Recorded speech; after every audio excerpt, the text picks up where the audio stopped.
Greetings, mortal. Before you dismiss me as just another servant of the dark gods, hear me out. I'm not here to convert you or to preach the glories of chaos. I'm here to tell you the truth. The real history that the corpse emperor and his lapdogs have spent 10,000 years trying to bury.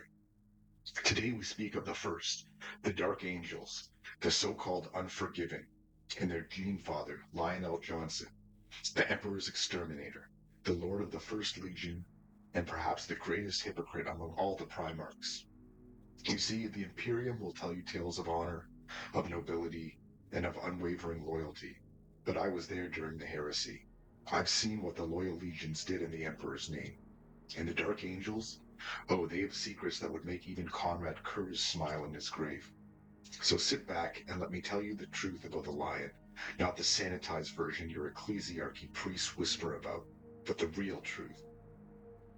Like all the Primarchs, Lionel Jonson was stolen from the Emperor's gene labs as an infant by the Chaos Gods and scattered across the galaxy.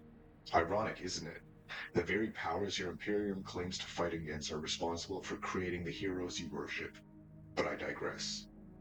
The infant Primarch crashed on Caliban, a death world shrouded in forests so thick that sunlight barely touched the ground. This wasn't some pastoral paradise. Caliban was home to the great beasts, massive creatures of such ferocity that they'd hunted humanity to near extinction on that world.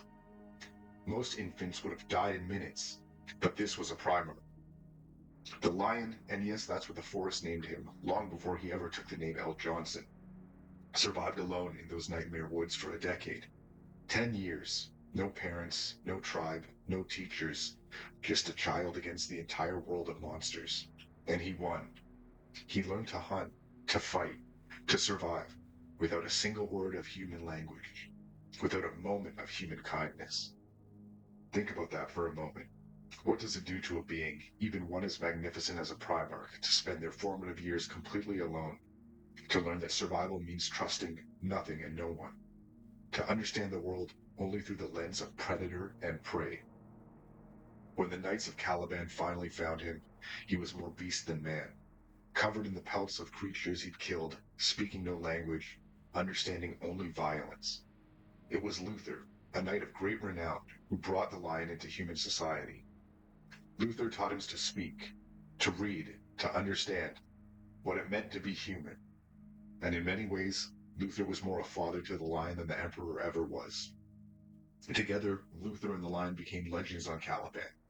They purged the great beasts, they united the knightly orders, they brought civilization to a world of darkness. The Lion's tactical genius was already evident. He could read a battlefield like others read books, anticipating enemy movements with uncanny precision. He was a born strategist, cold and calculating, but undeniably brilliant. And here's something your imperial propaganda won't tell you. The Lion was never warm, never personable. Even after years among humans, he remained distant, isolated, speaking only when necessary. He made decisions alone and expected them to be followed without question. He trusted no one completely, not even Luther, the man who saved him. This wasn't cruelty, this was how the Lion understood the world. You couldn't afford weakness, you couldn't afford sentiment. You saw the objective, calculated the most efficient path, and you executed. Emotion was a liability. Trust was a risk. Sound familiar? It should, because that's the mindset the Imperium demands of you every single day. When the Emperor finally arrived on Caliban, he found not a feral child, but a warlord, conquered an entire planet. The Lion recognized his gene father immediately. That much the Imperial histories got right. What they won't tell you is that the Lion didn't kneel out of love or joy, or filial devotion. He knelt because he recognized the superior force. He knelt because the Emperor represented the most efficient path to greater conquest. Cold, calculating, practical. The Emperor, for his part, was pleased. He gave the Lion command of the First Legion, the Dark Angels, the prototype Astartes, the Emperor's first attempt at creating transhuman warriors. These weren't the refined legions that came later. The first were blunt instruments, executioners, the Emperor's solution to problems that needed to disappear completely. And the Lion, he excelled at making problems disappear. The Emperor used the First Legion for the dirtiest work of the Great Crusade. Worlds that refused compliance weren't just conquered, they were erased. Xeno's empires weren't just defeated, they were exterminated, down to the last spore and egg. When the Emperor needed something done that couldn't be spoken of afterward, he sent the Lion. Your Imperium celebrates Guilliman for his statesmanship, Dorn for his fortitude, Sanguinius for his nobility. But the Lion did what others couldn't stomach. He won wars before they started, through calculated brutality. He destroyed enemies so thoroughly that history forgot they even existed. And here's where we get to the first real lesson. The Lion understood that true strength requires the will to do what others won't. Not because it's easy, not because it's pleasant, but because it's necessary. He didn't seek glory or approval. He sought victory. Absolute, total, undeniable victory. In your own life, you'll face moments that demand hard choices. The Lion teaches us that sometimes the right decision is the one that will make you unpopular. Sometimes leadership means standing alone. Sometimes winning requires you to be the villain in someone else's story. But there's a shadow side to this, isn't there? Because the Lion's certainty, his unwillingness to explain himself, his assumption that others should simply trust his judgment, these same traits would later tear his legion apart. When Horus turned against the Emperor, the galaxy burned. Legion turned against legion, brother against brother. And the Lion? Your histories claim he was unquestionably loyal, that he rushed to Terra's defense, that he fought valiantly for the Emperor. But the truth is far more complicated. The Lion was initially far from Terra when the heresy began, and for a crucial period he seemed uncertain. Oh, he eventually declared for the Emperor, but not before there were questions, whispers. Why did he take so long to commit? Why did some of his actions seem to serve neither side fully? The Lion and his Dark Angels fought traitor forces, yes. They engaged Horus's allies, but they also pursued their own objectives, operating with a secrecy that troubled even their fellow loyalists. The Lion didn't trust the other Primarchs to handle matters correctly, so he made decisions unilaterally, sharing information only when absolutely necessary. This created problems. His relationship with Leman Russ of the Space Wolves had always been contentious. Two apex predators constantly measuring themselves against each other. During the heresy, their rivalry nearly turned into open warfare. The Lion and the Wolf even came to blows personally, a duel between the Primarchs while the Imperium burned around them. Why? Because neither would trust the other. Neither would bend. Neither would explain themselves. Pride? Yeah, perhaps. But also that same trait made the Lion such an effective weapon. The absolute certainty that his judgment was correct, and others should simply follow. But here's the real tragedy, the secret that the Dark Angels have spent 10 millennia trying to bury. While the Lion was out fighting the heresy, back on Caliban, Luther and a significant portion of the Legion who had been left behind began to feel abandoned. The Lion had taken the best warriors, the newest recruits, the glory of the Great Crusade. Luther and those on Caliban became recruiters, trainers, garrison troops, and also forgotten. And in that resentment, chaos found purchase. The exact truth of what happened is murky. Did Luther actively turn to chaos, or was he corrupted slowly? Did he choose betrayal, or did desperation drive him? The Dark Angels will tell you Luther was a traitor from the start. But I know corruption when I see it, and this wasn't a planned betrayal. This was abandonment, festering into bitterness, bitterness into rage, and then rage into damnation. When the Lion finally returned to Caliban after the siege of Terra, he found his homeworld in open rebellion. Half his legion had turned. Luther, his mentor, his brother in all but blood, stood against him. The Lion's response? Orbital bombardment. He didn't negotiate. He didn't try to understand. He saw traitors, and what he always done. He sought their complete annihilation. The Dark Angels' fleet opened fire on Caliban itself. The battle that followed was apocalyptic. The Lion and Luther met in single combat within the halls of Caliban's fortress monastery. Two warriors who'd fought side by side for decades, who conquered a death world together, now trying to kill each other. And here's what the Imperium won't tell you. Luther was winning. Empowered by chaos, Luther struck down the lion. But in that moment of victory, seeing what he'd done, Luther hesitated. He realized the full horror of what he'd become. And in that moment of clarity, the warp itself convulsed. A warp storm tore Caliban apart.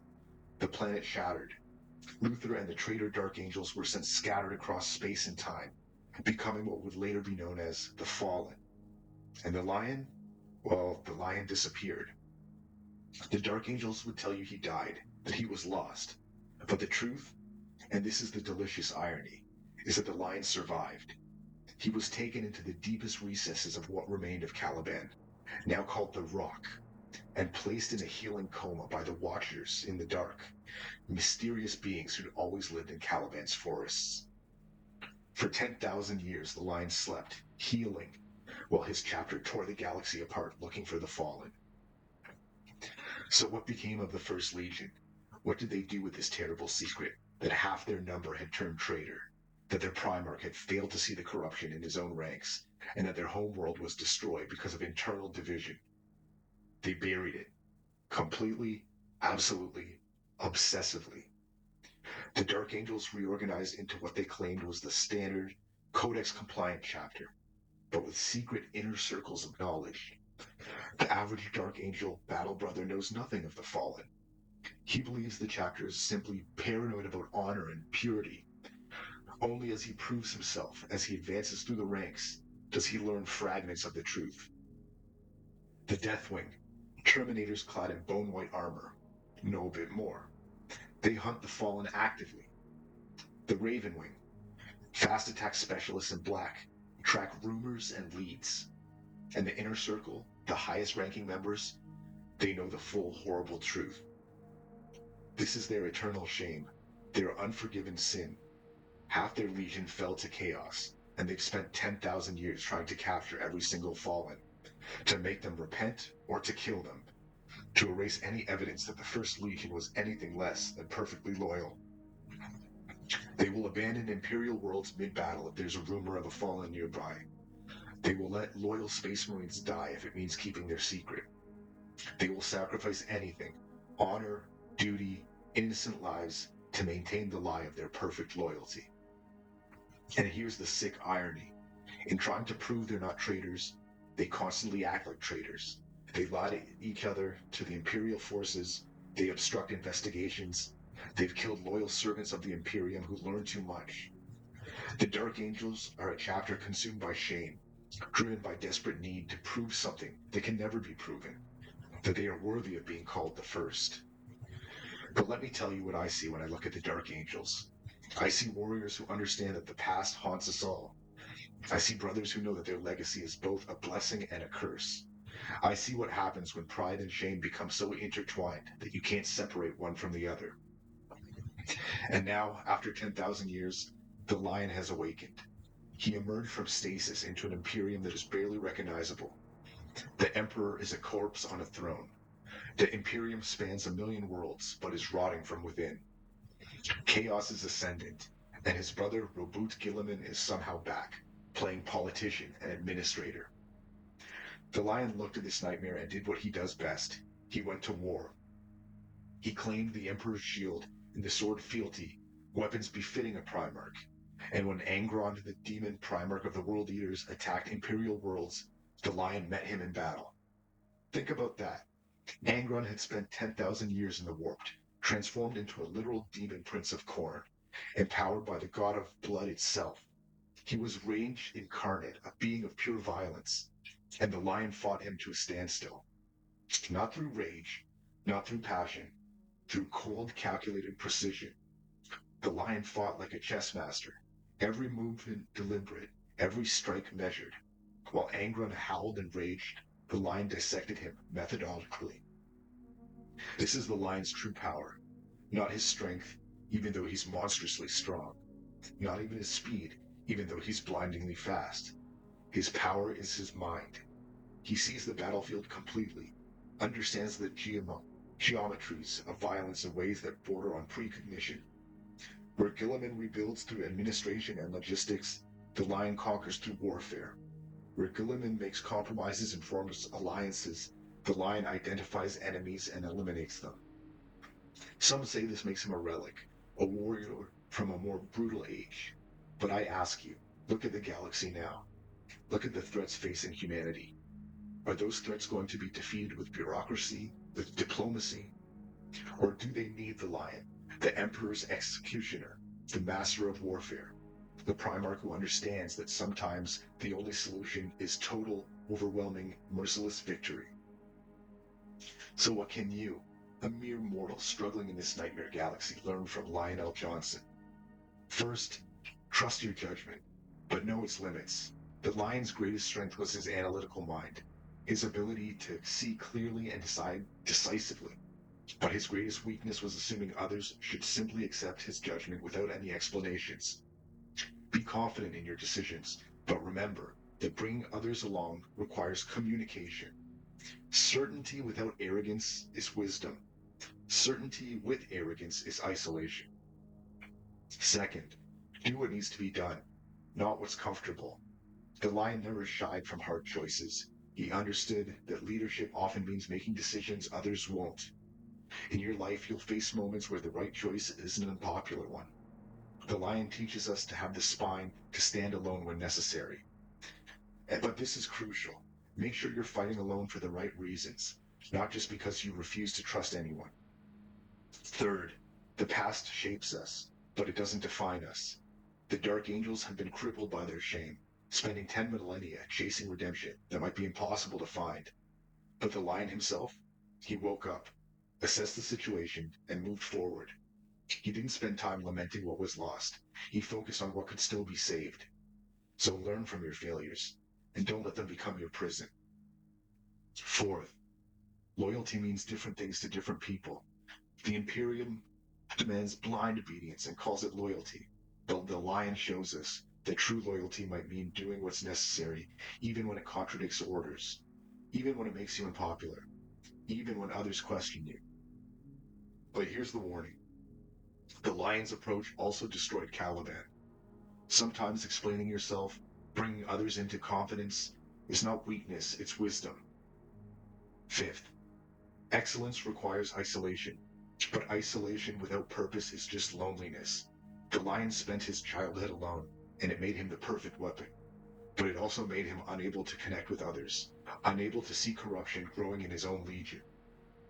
Master your craft, develop your skills, be comfortable in solitude, but don't mistake isolation for superiority. And finally, perhaps the most important, the most dangerous lies are the ones we tell ourselves. The Dark Angels lie to the Imperium, they lie to other chapters, they even lie to their own battle brothers. But the worst are lies that they only tell themselves, that they can somehow erase the path, that capturing all the fallen will somehow make them pure again, that their shame can somehow be hidden forever. Whatever you're hiding from, whatever you're ashamed of, whatever secrets you think define you, the cover-up will cost you far more than the truth ever could. So there you have it. The Lion, the First, the Unforgiven. The Imperium will tell you he's a hero, a loyal son, a noble warrior, and in some ways he is all those things.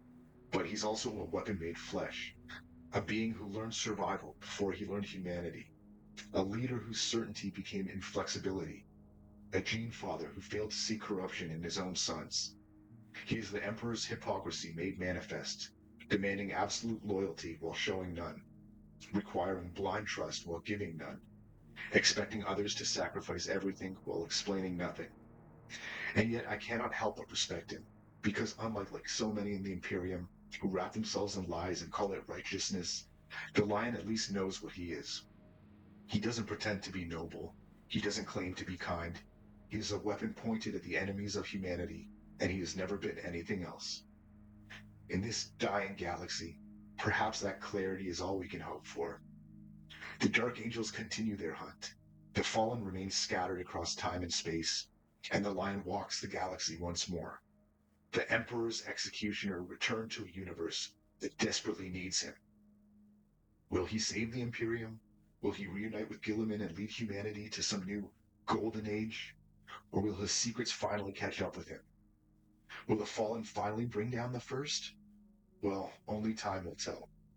But remember this, the Dark Angels are called the Unforgiven not because the Imperium won't forgive them. They're unforgiven because they won't forgive themselves. And sometimes the harshest judge, the most unrelenting enemy, the most dangerous threat, isn't from the outside. It's the face in the mirror. That's all for today. If you want more truths that the Imperium would rather you not hear, let me know which Primarch you want me to expose next.